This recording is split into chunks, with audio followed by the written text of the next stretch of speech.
The Truth, the radio program of the Church of God in Panama to minister God's light unto you at this hour. Listen, meditate, and analyze, and reach to a conclusion according to the truth for your soul's well-being. And now, Brother Gary Tomlinson from the Church of God in Turin Street, Don Bosco, Samaria. Welcome once more, dear ones. We trust that the Lord has been blessing you with the knowledge that you have been receiving concerning the things that we have been dealing with this far. Therefore, we will continue with the topic of the current of this world. Now, something that is quite particular about this current, which is very powerful, is the fact that while it produces a temporal delight and satisfaction, because that is a fact, there is a delight and a satisfaction in the current of this world. That's one thing we need to admit. So while it produces that, on the other hand, it drives the individual into a slave-like condition. It is overwhelming.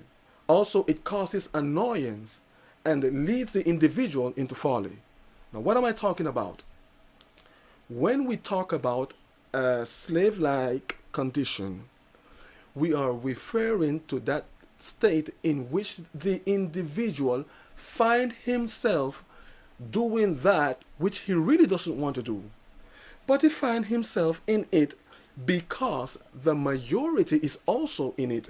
Therefore, he doesn't want to find himself separated from the group. He wants to identify himself with the rest. And definitely, we are not an island. We want to identify ourselves with a group. But when you endeavor to do that within an atmosphere that God does not approve, then it becomes destructive for the soul. So this current leads the individual into a slave-like condition. A slave doesn't have a choice. He just has to do what his master tells him to do, whether he wants to or not. That's the reason why he's a slave. And so there are many under bondage. There are many who are slaves of the current of this world. This current is also overwhelming. Why? Because it imposes itself in the life of the individual in an excessive way, producing suffering. And this is what we perceive, for example, in the music.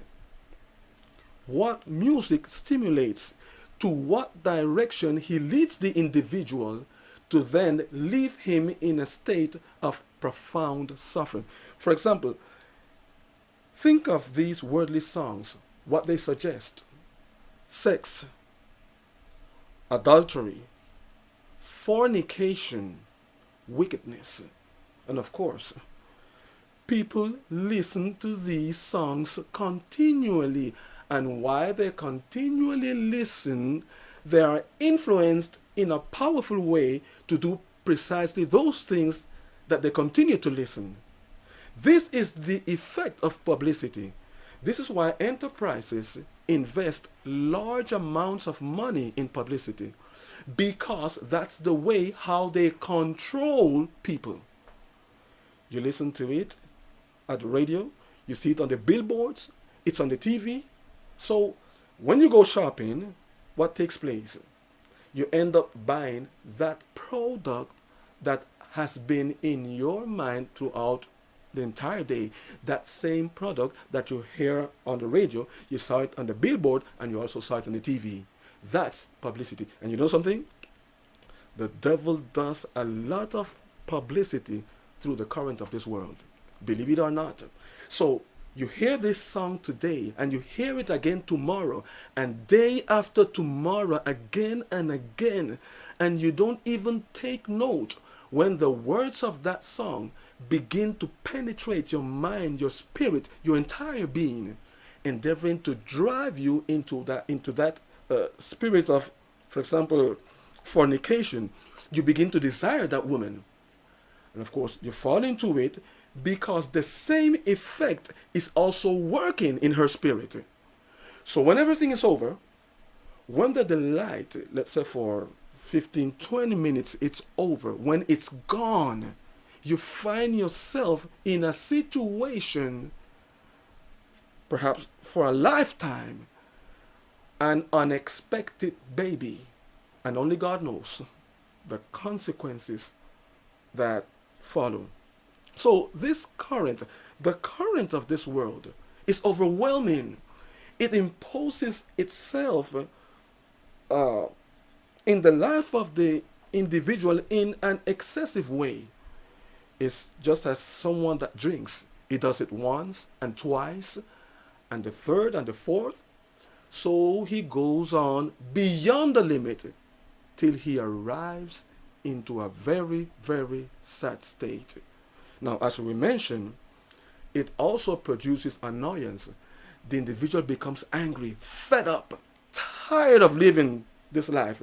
It becomes boring to him, especially when all the pleasure is gone.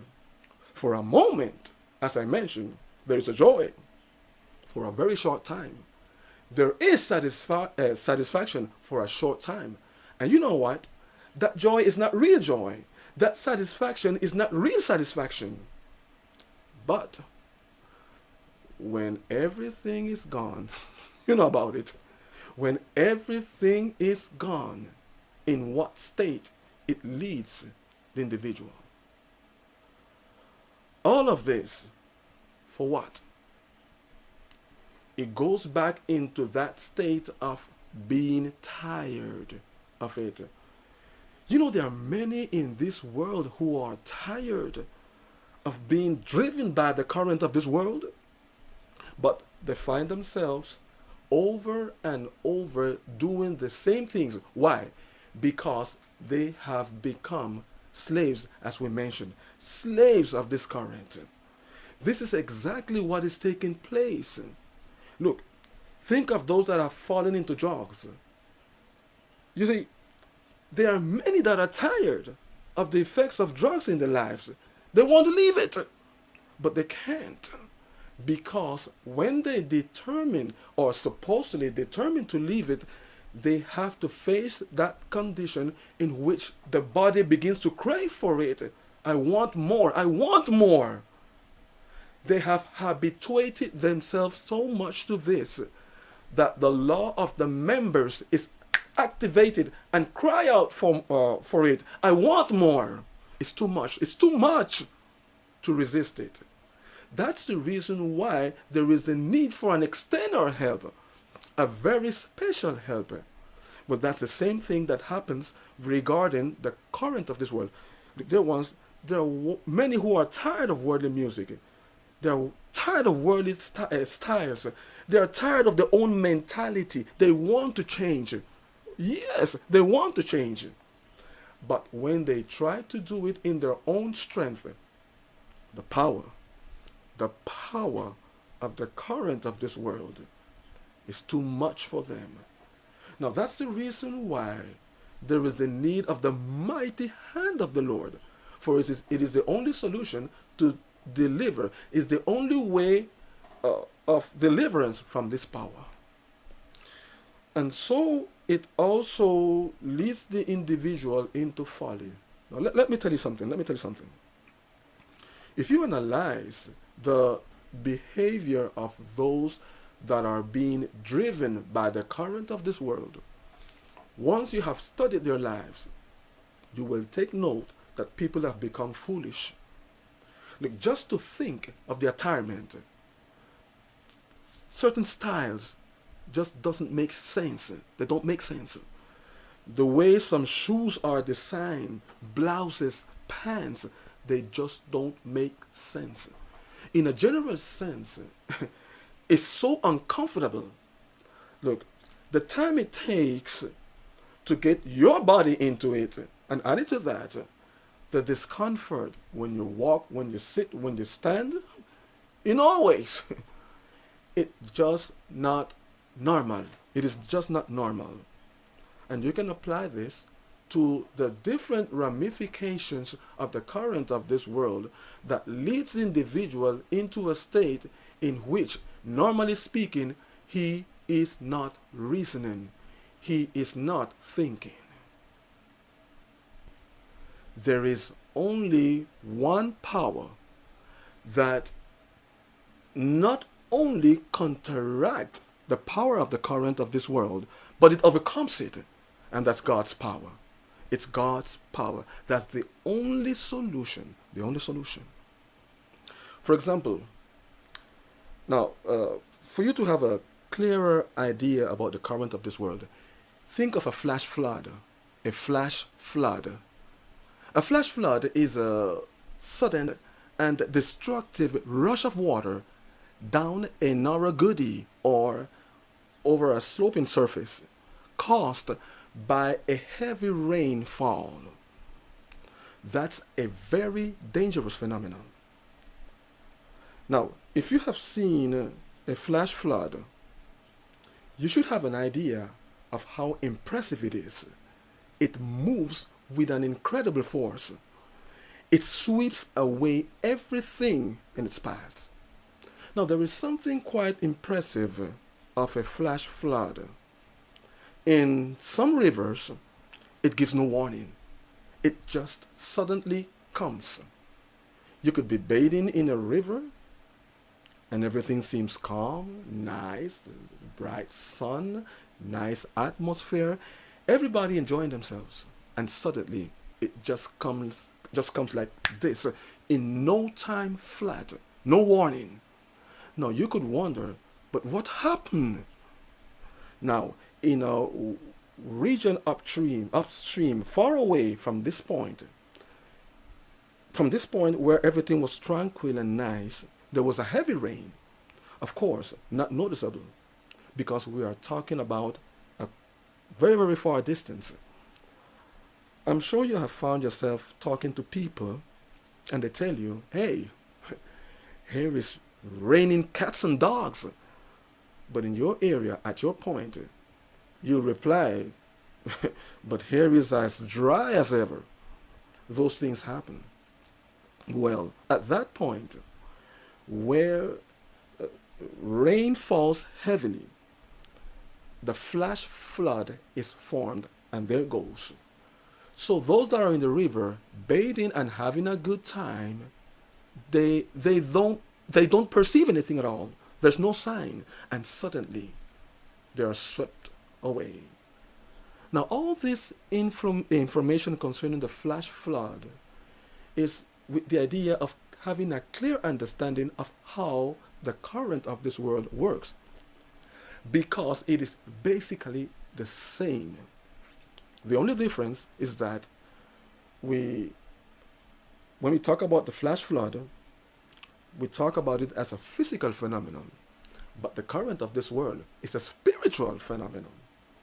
But the effect is basically the same.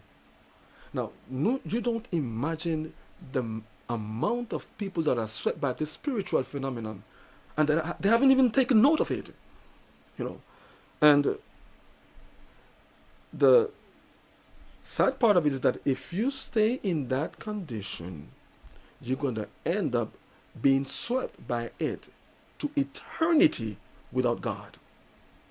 That's just how it is, dear ones. But only in Jesus, you can swim, so to speak. Praise God. You can swim against this current. Now, let me tell you something. The fish swims against the current, and there are reasons for it. First, it facilitates its movement when there's no current of water. In other words, they develop the capacity to move in a swift way when there is no current.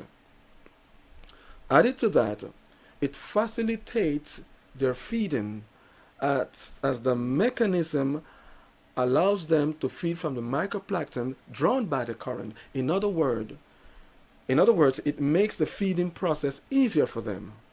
And also, it enables them to develop the capacity to escape from possible predators. So these are the advantages for the fish as it swims against the current. Now let me tell you something. Whenever you see a fish going downstream, most likely you are talking about a dead fish. And you know something there once? That's precisely the present condition of humanity. I mean, the vast majority. This is what the book of Ephesians chapter 2 verse 1 tells us about being dead in trespasses and sin. Dead in the spirit, without the capacity to correspond to the Lord in their own. It's the same way physical speaking with a dead body. A dead body cannot react. Well, in the same token, a dead spirit cannot react, cannot respond to what has to do with the kingdom, what has to do with the spiritual atmosphere, all that has to do with prayer, the outreach for the souls, the hymns of science. People really don't care for this. They shun it. It's not their cup of tea. They reject it. So, there is a need for that special power to quicken that soul, that dead soul, to resurrect that dead soul. And that is being done through the Word of God. Now, this is the reason there was why the Lord tells us in the book of 1 John chapter 2, verses 15 through 17 the following. Love not the world, neither the things that are in the world. If any man love the world, the love of the Father is not in him. See, this is telling us that the world is contrary to God. That's just how it is. So if you find yourself loving the world in its different ramifications, you can be sure you don't love God. You could be, you could be going to church, you could be singing in the choir, you could be preaching. You know how many people are saying that they love God? Oh, I love the Lord. Oh, the Lord is the greatest to me. And so on. But Jesus says, why do you tell me, Lord, Lord, and you don't do what I tell you to do? Don't you know that the love of God now is to obey his commandments? To love God is to obey his commandments. So disobedience is a clear evidence that the love of God is not there. Jesus says, you call me Lord, Lord, but you are doing precisely the things that I'm telling you not to do. I am telling you to flee from the current of this world. But you're still there. You are disobeying. And if you are not with me, you are automatically against me. You cannot say, well, I'm not with Jesus, but I'm not with the devil either. It doesn't work that way. You better believe, you better understand that you are in one of these two conditions. Or you are with Jesus, or you are with the devil, along with the current of this world. I'm sorry. And of course, that also includes the carnal nature, that includes sin, the whole package. The whole package. Now, verse 16 continue to tell us, for all that is in the world, the lust of the flesh. And the lust of the flesh doesn't mean the skin of the body, physically speaking.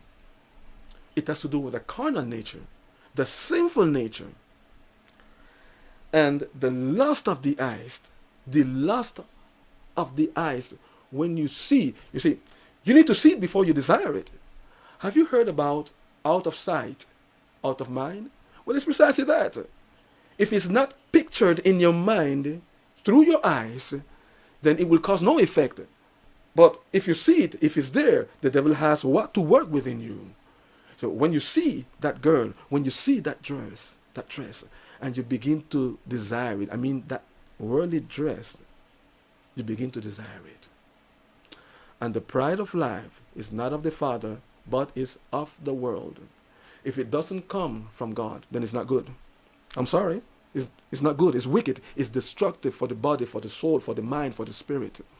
Not only on a temporal basis, but also in eternity. And the world passeth away, and the lust thereof. But he that doeth the will of God abideth forever. Now, there is a reason why we have shared all these that have to do with the current of this world, and the reason is that you may have a clear picture of all this so that you can perceive what is working or might be working or what has been working in your life. You should have a clear understanding if the current of the world is really working within you. Now, where are you at this point? You know it. You should know it. But the idea is that when you have the complete picture of what has to do with the current of this world, as we continue with what we will be considering about producing the basics for an effective upbringing of our children, you can relate things as we continue with the different concepts that we will be mentioning in order for you to have the necessary clarity of this. So, dear ones, we shall continue. You have heard the truth. Any questions? Please contact us at 507-398-1667. 507-398-1667. Visit our website www.thechurchofgodpanama.com. That is www.thechurchofgodpanama.com. You may also email us at laverdad98@cableonda.net. laverdad98@cableonda.net. Contact us from any part of the world to clear up your doubts for personal counseling, teaching, lectures, seminars, or preaching. We pray the Lord has ministered to your greatest need. Subscribe to our channel, The Truth,